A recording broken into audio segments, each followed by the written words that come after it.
Dieu veut nous dire que ceux-là qui sont faibles financièrement, matériellement, faibles relationnellement, socialement, faibles à tous égards, remporteront la victoire sur ceux-là qui se considèrent forts. Tout ce que tu cherches, tu le trouveras. Mais à condition que tu changes d'attitude. Celui qui change d'attitude donne un sens divin à sa vie, donne une valeur divine à sa vie, donne une direction divine à sa vie. Si tu es avec Joseph, Céleste, bien-aimé, tu as sa parole, tu parcours sa parole, tu resteras en vie. Tu ne mourras pas. Quand bien même tu mourrais. Quand bien même tu mourrais. Quand bien même tu mourrais.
Acclamez Jésus.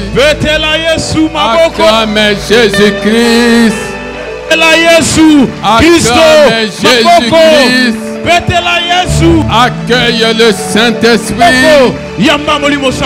Accueille le Saint-Esprit. Pousse une clameur de délivrance. Une clameur de guérison. Une clameur de victoire.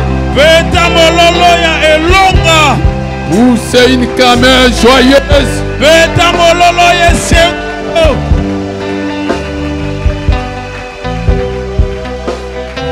Gloire à Jésus.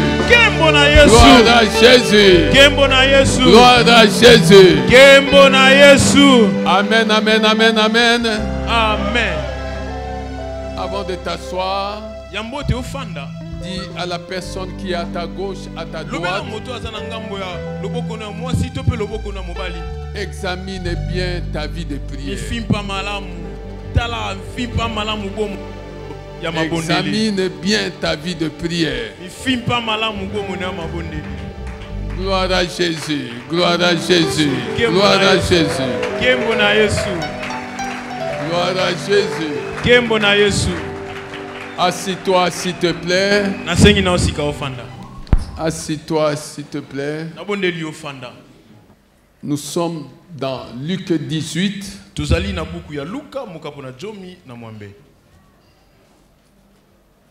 Où nous voyons Jésus en train de raconter la parabole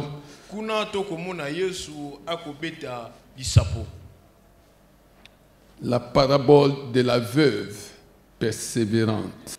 Jésus leur dit une parabole pour montrer qu'ils devaient toujours prier sans se décourager.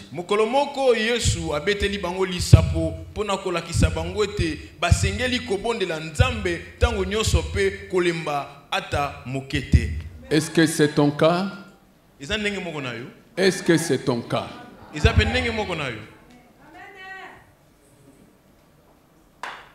Tu dois toujours prier sans te décourager.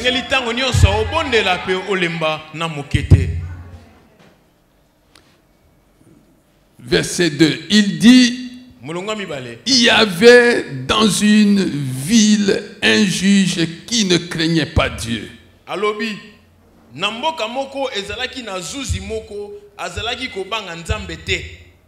Et qui n'avait d'égard pour personne.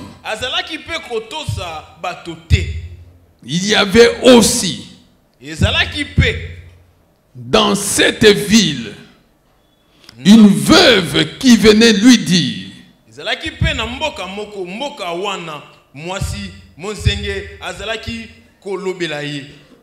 rends-moi justice contre ma partie adverse.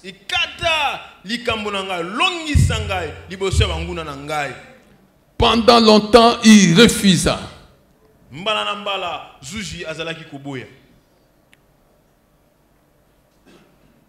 Mais ensuite, il se dit, même si je ne crains pas Dieu et n'ai d'égard pour personne, puisque cette veuve me fatigue, je vais lui rendre justice afin qu'elle ne vienne pas sans cesse me déranger. Le Seigneur ajouta. Le Seigneur ajouta. Écoutez ce que dit le juge injuste.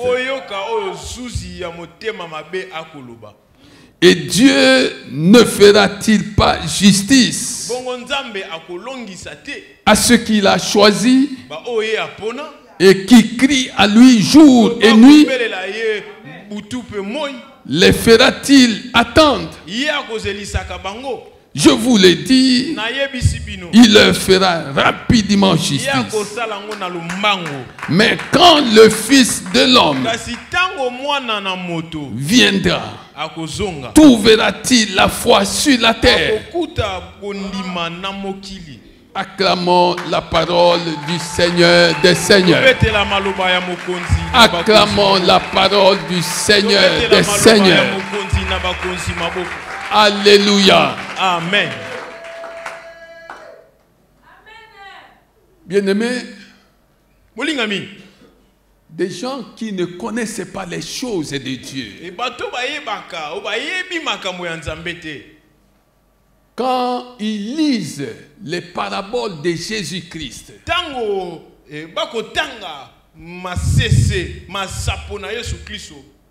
ils croient que c'est de la fiction. Non, Jésus n'était pas dans la fiction.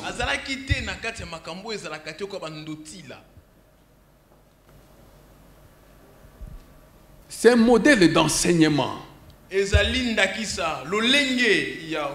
qu'il avait et qui le poussait à recourir à des paraboles, à des images du monde physique pour montrer la profondeur de sa sagesse, la profondeur de ses pensées.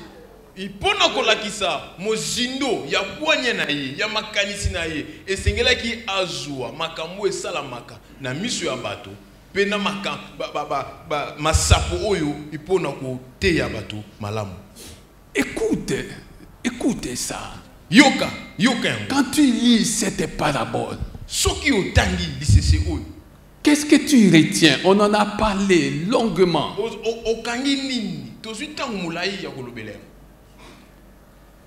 Je reviens sur quatre choses. Nous avons dit que quand nous lisons cette parabole, on peut noter qu'il y avait dans le chef de la veuve des navettes infructueuses. navette infructueuse. Deuxième chose, il y avait dans son chef aussi des tentatives infructueuses de rencontres. Elle a cherché à rencontrer le juge unique, injuste, sans succès. Mais elle n'a pas lâché prise. Alors d'aucuns auraient dit même que son dossier était classé. Et c'était le troisième point ou le quatrième point, le troisième point. Dossier classé. Alléluia. Amen. Et nous avons parlé des dossiers classés que nous avons trouvés dans la Bible. On a parlé du dossier de Joseph en prison. Il a interprété un rêve à les chansons du roi. Et il lui a dit que quand tu seras réhabilité, pense à moi. Parle de moi au roi.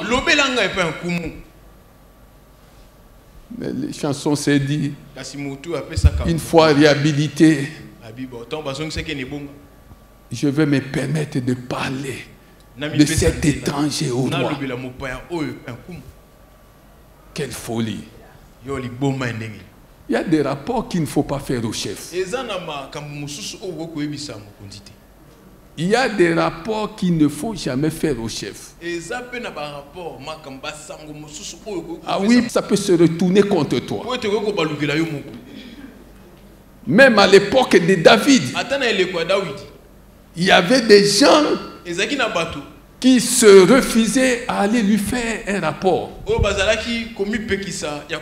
Son fils est mort. Le même fils qui lui avait fait la guerre, mais qui pouvait prendre le courage d'aller lui faire le rapport. Le dossier de Joseph était classé. Mais Dieu savait que ce qui est enterré peut être déterré. Ce qui est enterré peut être déterré. Dieu a vu que le dossier était classé. Alors, comme les chansons avaient refusé de porter à la connaissance du roi l'existence d'un étranger en prison, alors Dieu provoqua une situation dans le chef du roi. Il dit, bon, maintenant il n'est plus question de parler des problèmes d'un étranger, mais il est question d'aller parler à l'étranger des problèmes du roi.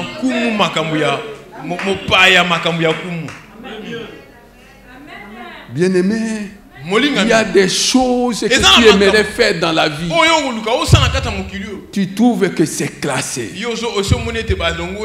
Prie seulement. Prie seulement. Et parmi les 4 points, le dernier, les portes étaient fermées. Portes fermées.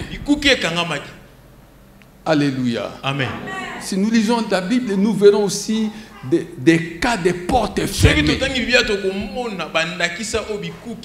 Une porte peut être hermétiquement fermée, comme ce fut le cas de Pierre en prison. Nous sommes dans Acte 12.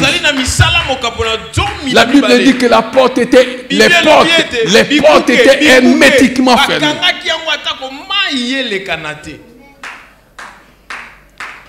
Alléluia. Amen. Mais ce jour-là, Dieu en décida autrement. Ce qui était fermé fut ouvert. C'est pourquoi je suis venu dire à quelqu'un que ce qui est fermé reçoit l'ordre de s'ouvrir. Ce qui est fermé, cette affaire-là, te concernant, les gens n'aiment même pas en parler. Ils ont fermé toutes les portes. Le Seigneur décide que ce qui était fermé soit ouvert. Le Seigneur décide que ce qui était fermé et qui concerne ta vie soit ouvert.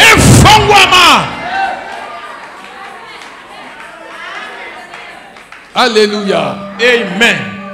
C'est pourquoi ne crains rien. Ne crains rien. Crois seulement. Ne crains rien, bien-aimé. Crois seulement.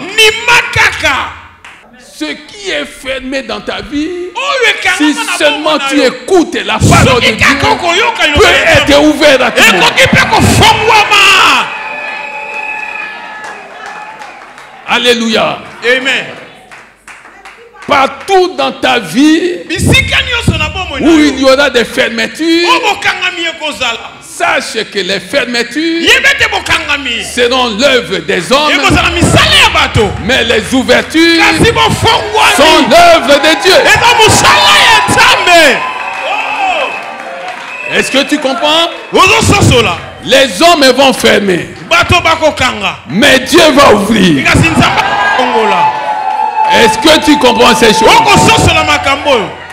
Les hommes vont chercher à te priver de tes avantages, de ton droit. Mais Dieu va ouvrir ce que les hommes ont fermé.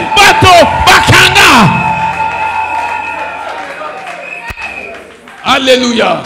Amen. C'est pourquoi quand tu m'entends te dire ne crains rien, ne crains rien. Crois seulement, bien-aimé. C'est pour cette raison justement, nous voyons ici que Jésus est en train de poser la question. Jésus pose une question fondamentale. Mais quand le Fils de l'homme viendra, trouverà-t-il la foi sur la terre? Oh, je veux que quelqu'un dise, comme les apôtres de Jésus-Christ, ils ont écouté, ils ont dit, Maître, augmente-nous la foi. Je veux que quelqu'un demande que le Seigneur lui augmente la foi, que le Seigneur t'augmente la foi. Seigneur, augmente-nous la foi. Augmente-nous la foi. Alléluia. Amen. Assis-toi, s'il te plaît, bien-aimé. Que le Seigneur nous augmente la foi. Parce que si tu écoutes la parole de Dieu, qui est la nourriture par excellence, aussi bien pour ton corps, ton âme, que pour ton esprit, si tu écoutes la parole de Dieu, pour saisir ces choses, il te faut du sel. La foi est le sel de la parole. Il te faut du sel. Apporte du sel. C'est pas pour rien que le Seigneur pouvait dire, vous êtes le sel de la terre. Alléluia. Amen. Apporte ton sel. Et tu vas voir clair. Et la foi, c'est la lumière qui te permet de voir la lumière. Il faut lire Psaume 36, 10.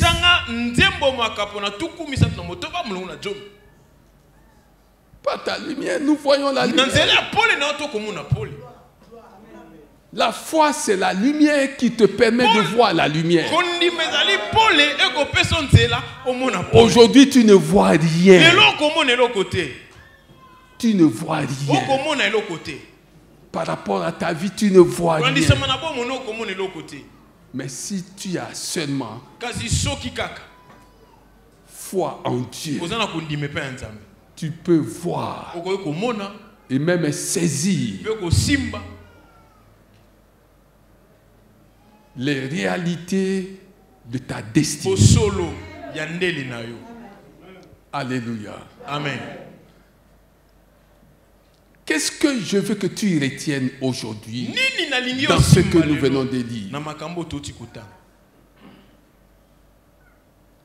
Je veux que tu retiennes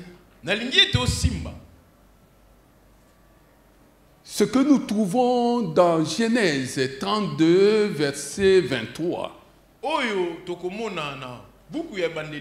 Où la Bible nous parle de Jacob qui était avec un ange.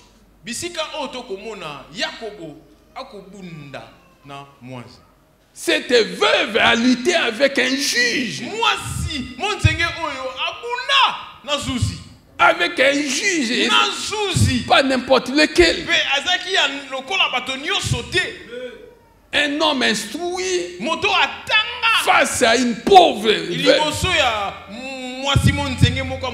Et la veuve lutta avec ce juge injuste.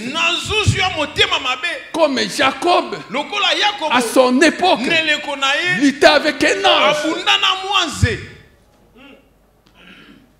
On est sur le même terrain. C'est le terrain de la foi. C'est le terrain de la prière.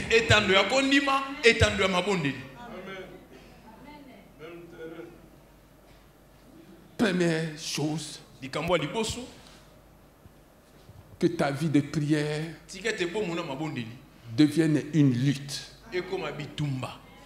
permanente. Alléluia. Amen.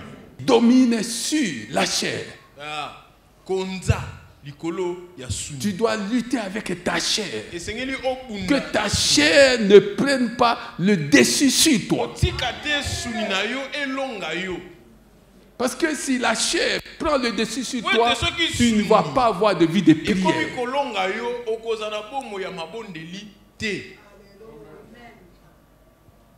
La lutte de Jacob doit devenir notre lutte dans le cadre de notre vie de prière. Lutte jusqu'à ce que tu aies la victoire. Jusqu'à ce que quelque chose change dans ta vie.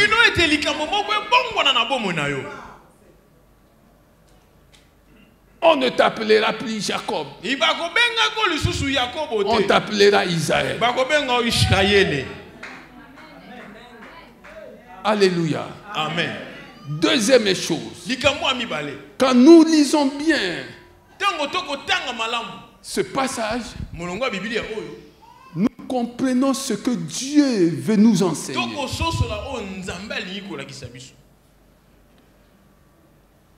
Dieu veut nous dire que ceux-là qui sont faibles financièrement, matériellement, faibles relationnellement, socialement, faibles à tous égards, remporteront la victoire sur ceux-là qui se considèrent forts. Les faibles vont remporter la victoire sur les forts. Ici, qui a remporté la victoire? Qui a remporté la victoire? Oh. Oh, profondeur de sagesse. Profondeur de richesse.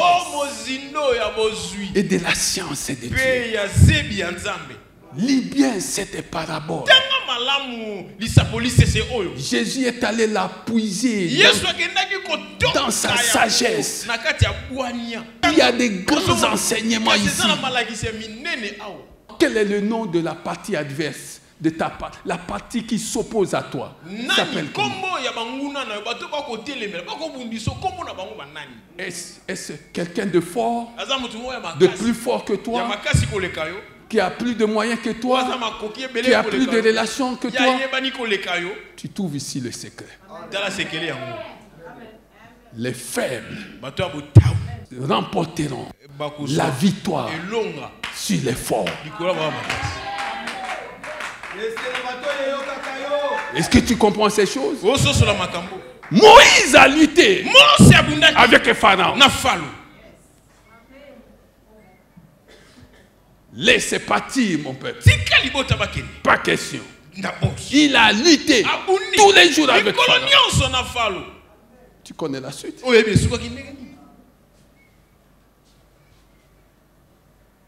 David a lutté avec Goliath. Ses frères l'ont vu. Le roi lui-même l'a vu. Il a dit, cette affaire, ce n'est pas pour toi.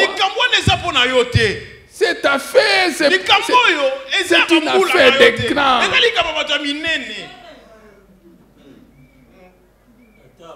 Tu ne peux pas tenir devant cet homme.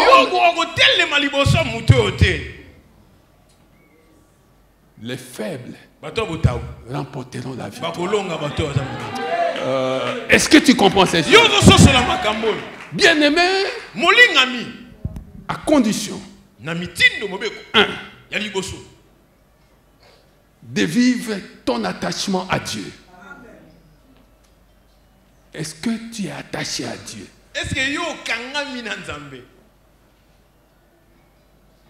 Ça, c'est la première condition.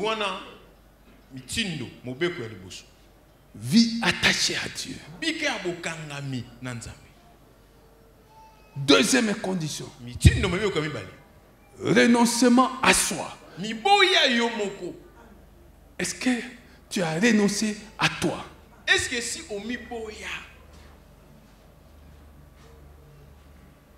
Pour donner une place d'honneur à Dieu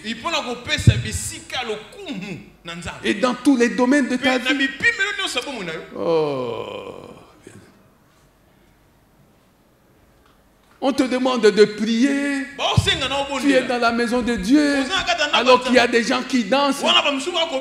Toi, tu es confortablement assis. Tu n'as pas encore renoncé à toi.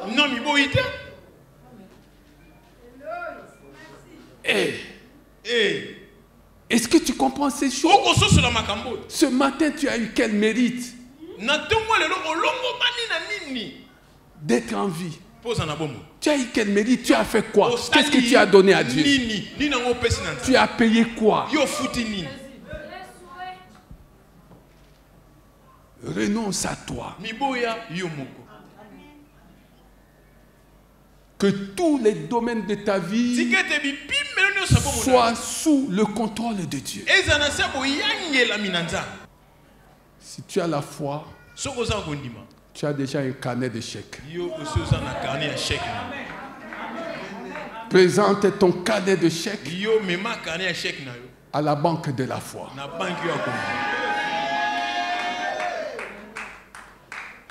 Peut-être que c'est ça qui te manque.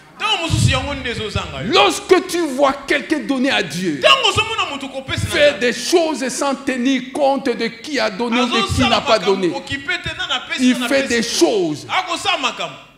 C'est une personne de foi. C'est une personne détentrice d'un carnet de chèques. C'est une personne qui présente ce carnet de chèques à la banque de la foi. C'est pourquoi ce qui est terrestre ne peut pas l'effrayer. Tu veux donner à Dieu, tu regardes. Tu regardes, qu'est-ce que j'ai ici? Tu cherches quoi? Pourquoi tu ne mettais pas ta main? Tu ne donnerais pas à Dieu. Parce que tu n'as pas ce carnet de chèques. Ah oui. Moi, quand j'entends quelqu'un dire avec de petits moyens, il est en train de faire des choses dans la maison de Dieu. Il dit, ça c'est quelqu'un de ma race. Ça c'est quelqu'un de ma race. Ça c'est quelqu'un qui comprend les choses comme moi je les ai comprises. Ah oui! Même si je ne le lui dis pas, je me réjouirai d'être toujours avec une telle personne. Quand tu as un peu d'argent, tu penses d'abord à ta femme, tu penses à ton mari, tu penses à tes enfants, tu penses. Et Dieu vient en dernier. Est-ce que tu as compris? C'est pourquoi, bien-aimé, il faut que tu renonces à toi-même. On ne peut pas marcher avec Dieu tant qu'on n'a pas renoncé à soi. Et troisième chose, celui qui renonce à soi doit avoir la haine du monde. Est-ce que tu as la haine du monde? Ah, pasteur, tu veux dire quoi? Oui, je veux dire, nous devons cultiver la haine du monde. Le monde ne doit pas continuer à dominer sur nous.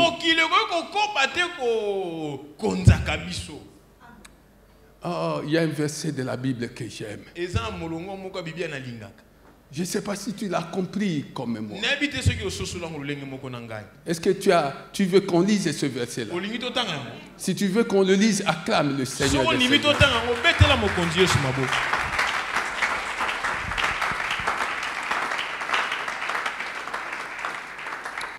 Acte 17. La Bible dit ceci. Ne les ayant pas trouvés,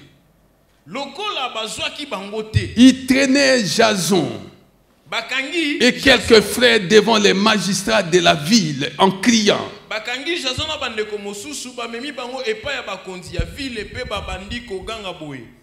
Ces gens qui ont bouleversé le monde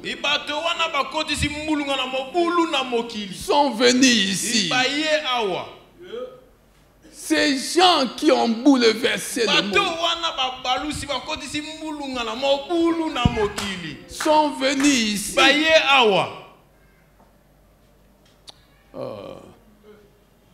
Mais qui a bouleversé le monde? Ce ne sont pas ces gens-là.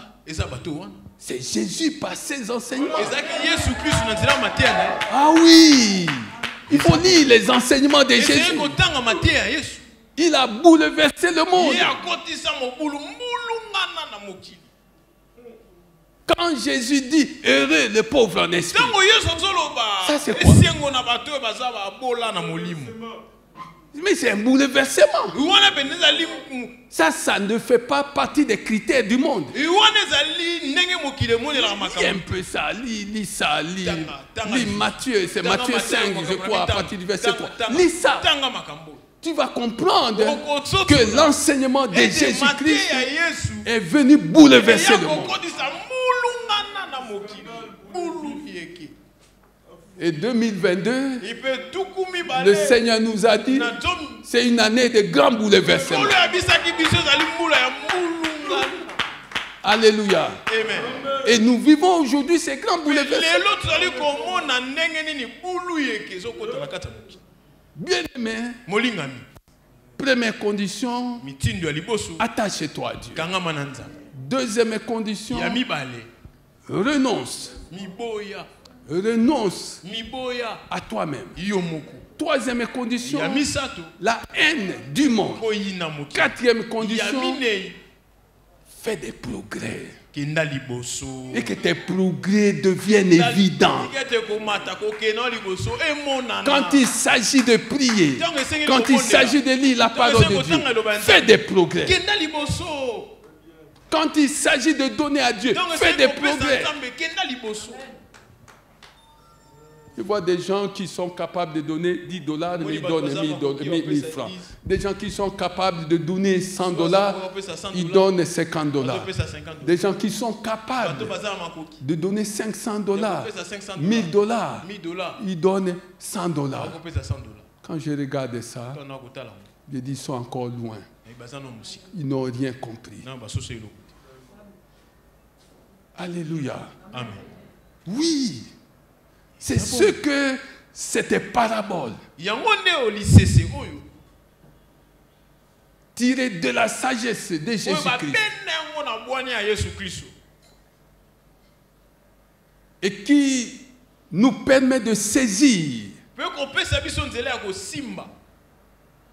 les puissantes et grandes vérités de Dieu.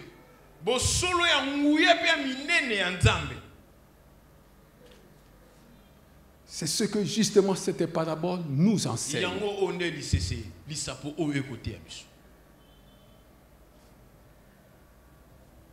Nous parlons sur ce que tu cherches, tu le trouveras. Ce que tu cherches, tu le trouveras. Mais maintenant, tu cherches pourquoi faire. Tu cherches des choses pourquoi faire. Non, il faut que Dieu me bénisse pour qu'il voie que ce Dieu-là a changé ma vie. Orgueil personnel. En quoi cela glorifierait-il Dieu?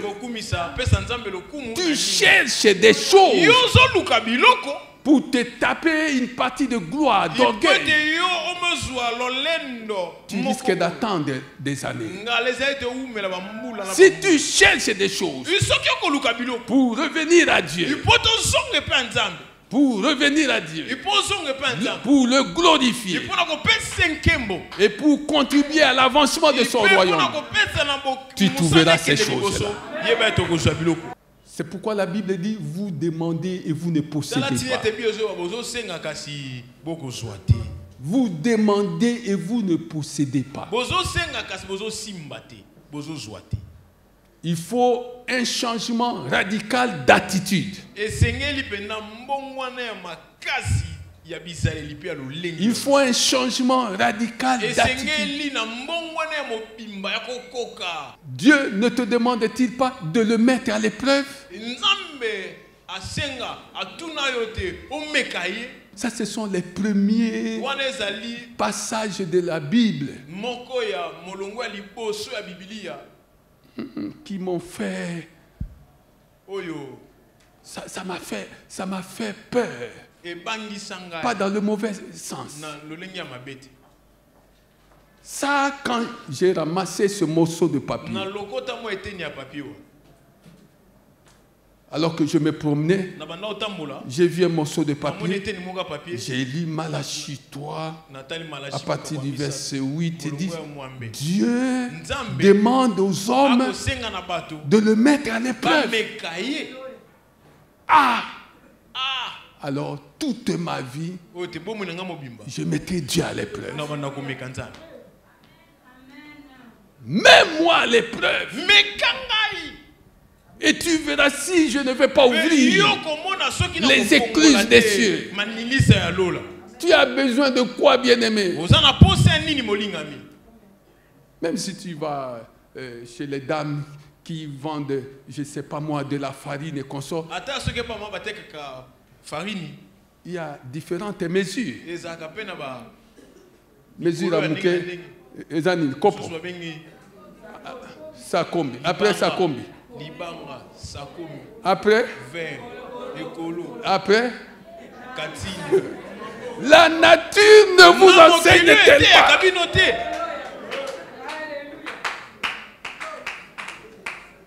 Alléluia. Amen. Pourquoi cette pluralité de mesures? Pourquoi? Parce que tout le monde n'a pas les mêmes moyens. Il en est de même des choses de Dieu. Tout le monde n'a pas les mêmes dispositions de cœur. Ah oui, je répète ces choses, bien aimé. Tout le monde n'a pas les mêmes dispositions de cœur. Et quand Dieu doit distribuer ses richesses, alors il y a des mesures.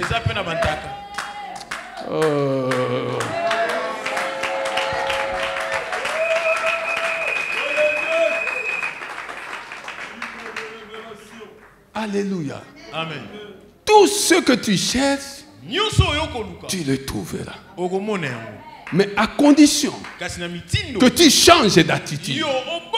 Celui qui change d'attitude donne un sens divin à sa vie, donne une valeur divine à sa vie, donne une direction divine à sa vie,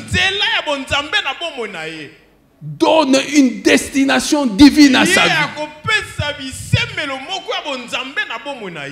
Et il sait qu'il y a un port où il doit accoster.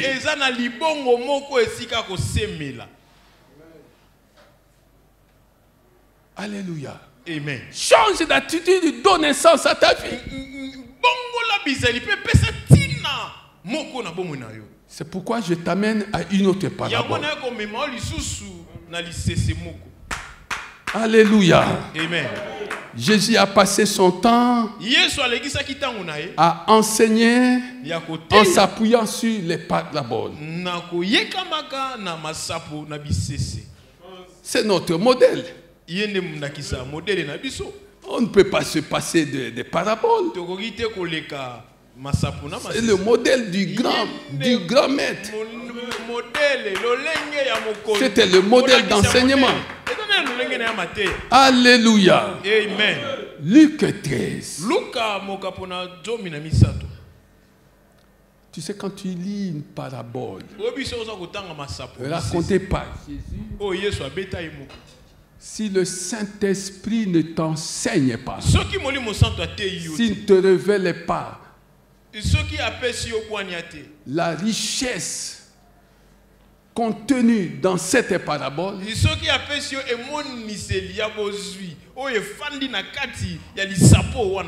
tu ne vas rien comprendre, ou bien tu vas l'expliquer à ta manière. Alléluia. Amen.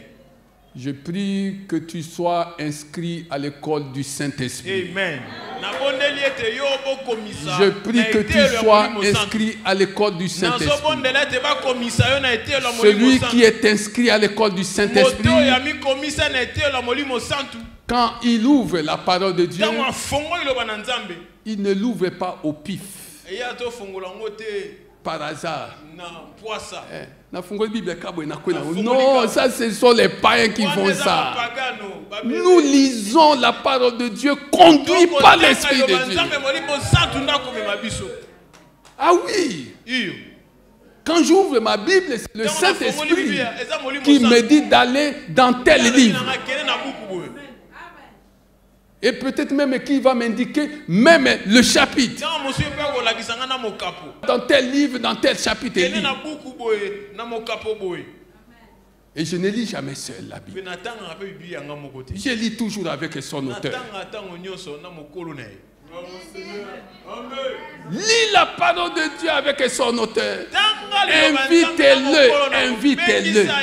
Invitez-le à lire avec toi. Il va te montrer comment on lit la Bible.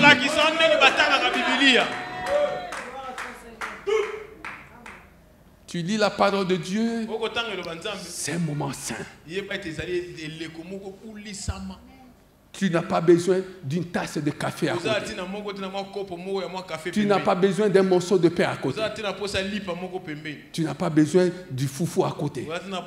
Pas besoin de foufou à côté. Tu n'as pas besoin de téléphone. C'est un moment saint. C'est un moment où le Saint-Esprit te prend par la main et il t'introduit dans le monde de la révélation. Alléluia. Amen. Et quand tu vas parler des choses de Dieu, les gens vont dire, ça, il n'y a que le Saint-Esprit qui pouvait l'enseigner. Il n'y a que le Saint-Esprit qui pouvait lui dire. Est-ce que tu comprends ça? Luc 13, un autre parabole.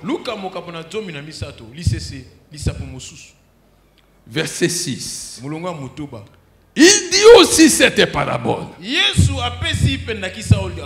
Un homme avait un figuier planté dans sa vigne.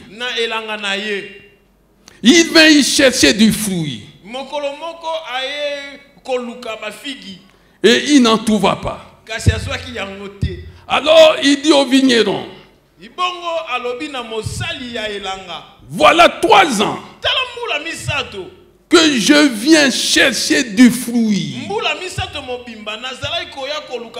sur ce figuier et je n'en trouve pas.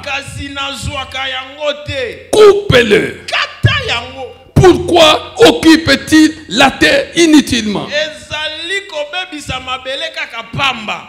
Le vigneron lui répondit, Seigneur, Seigneur, j'aime avoir Jésus en train de raconter ces choses.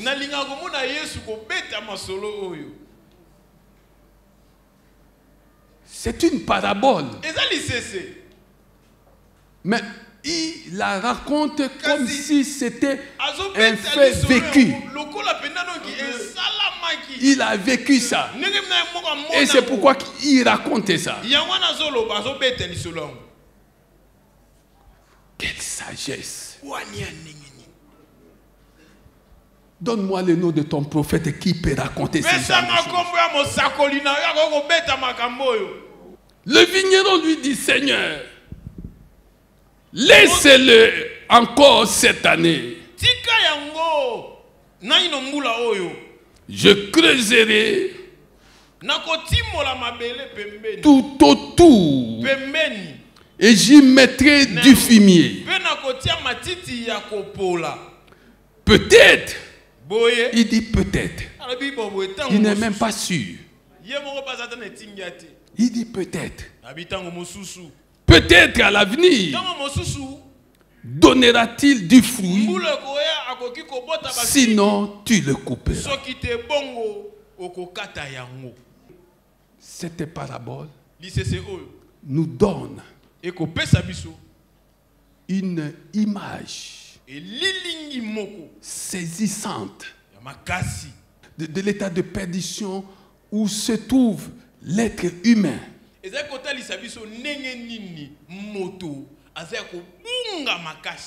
Confronté à la famine qui lui dévore l'âme.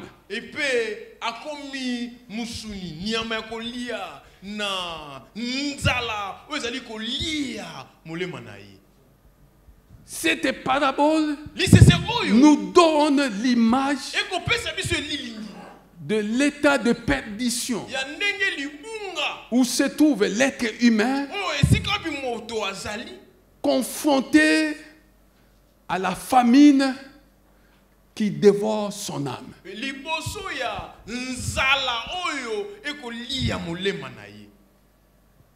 Jésus était là.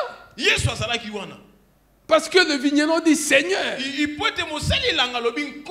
Bon, tu peux dire, parce que tu ne comprends pas les choses de Dieu, que c'est une sorte de monologue. Jésus est en train de monologuer. Il parle lui-même, il pose des questions lui-même.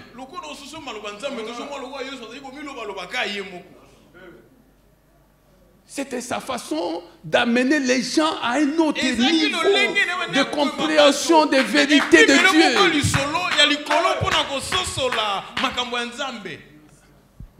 Le vigneron pouvait lui dire. Et Jésus ne nous le dit pas. Il sait pourquoi il ne nous le dit pas. Le vigneron pouvait dire, Seigneur, le figuier n'a pas de fruits.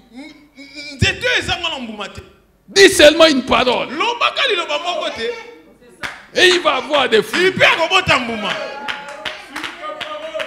Jésus a vu que cet enseignement-là, c'est pour des bébés.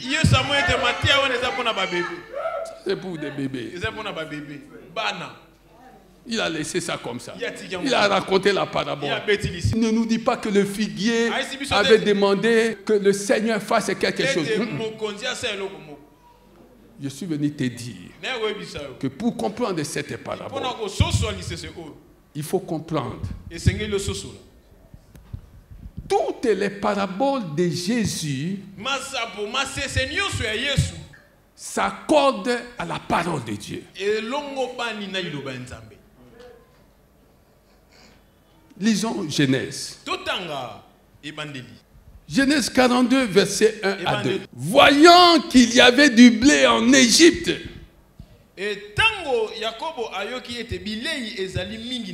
Jacob dit à ses fils, pourquoi vous regardez-vous les uns les autres?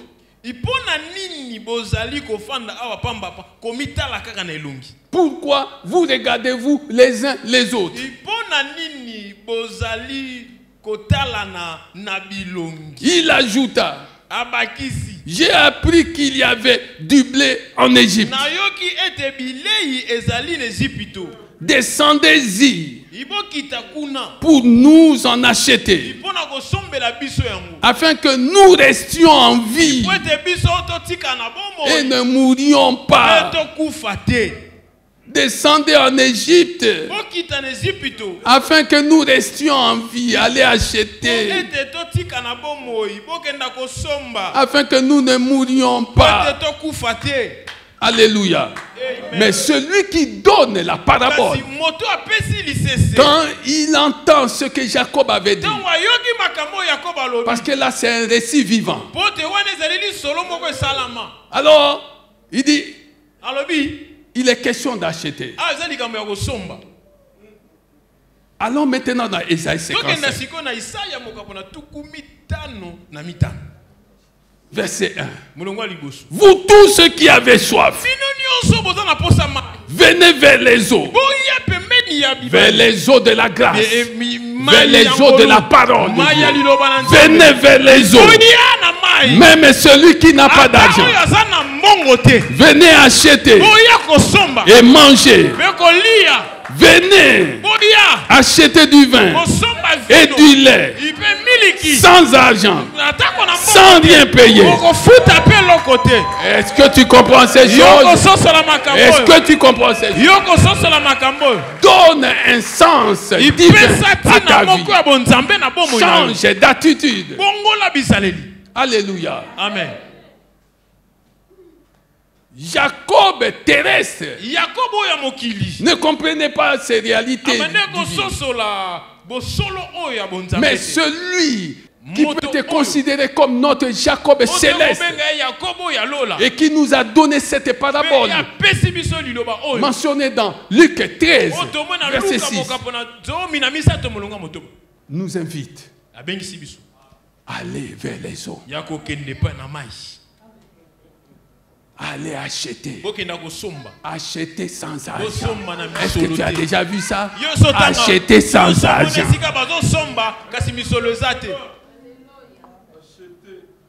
Sans rien payer. Tu sors avec quelque chose, on va te demander. Ça vient d'où? Non, je viens d'acheter. Tu as donné combien? Je n'ai rien payé. Est-ce que tu comprends ces choses? Alléluia. Amen. Alléluia. Amen. Quand le Fils de l'homme viendra sur la terre, trouvera-t-il la foi? La foi te permettra d'acheter sans payer, sans donner de l'argent. Je parle à quelqu'un. Alléluia. Amen. Bien-aimé, Jacob regarde ses enfants qui se regardaient les uns les autres. Et il leur pose la question, pourquoi vous regardez-vous les uns les autres? Dans ta famille,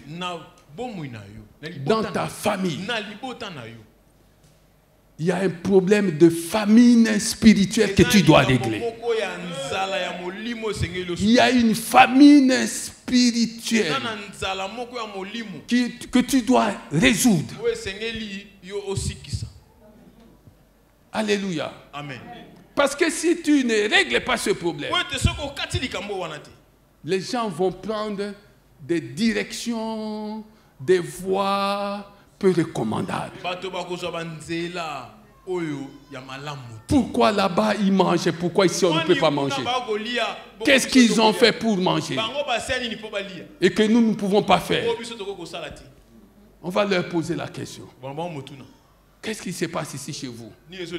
Votre père a-t-il touché à quelque chose? Est-ce que vous ne pouvez pas nous montrer ça? Est-ce que vous avez une amulette que vous pouvez nous faire porter? Bien-aimé, c'est comme ça que dans des familles, les gens se regardent. Au lieu de recourir à Dieu, ils vont chercher des solutions ailleurs. Ils vont chercher la vie là où il y a la mort. Ils vont chercher la vie là où il y a la mort. Jacob avait une raison qui pouvait lui permettre d'espérer. Mais il n'avait pas connu cette raison-là. C'est que Joseph Thérèse avait été envoyé en Égypte pour préparer tout le nécessaire pour le salut du peuple. Joseph Thérèse avait été envoyé en Égypte. Mais Jacob avait ignoré ça. Mais toi, bien-aimé, tu dois savoir qu'il y a un Joseph céleste qui a été envoyé pour pourvoir à tous tes besoins. Oh, je parle à quelqu'un. Est-ce que tu comprends ces choses? Est-ce que tu comprends ces choses? Oui.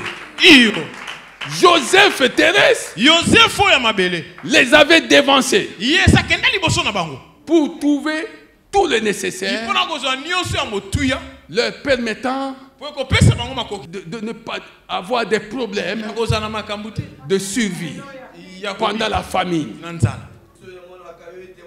Mais notre Joseph céleste a été aussi envoyé pour pourvoir à tous nos besoins.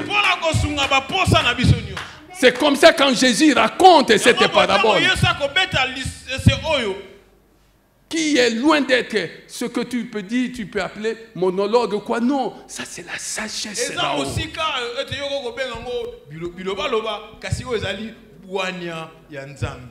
Il y a des choses que tu vas acheter.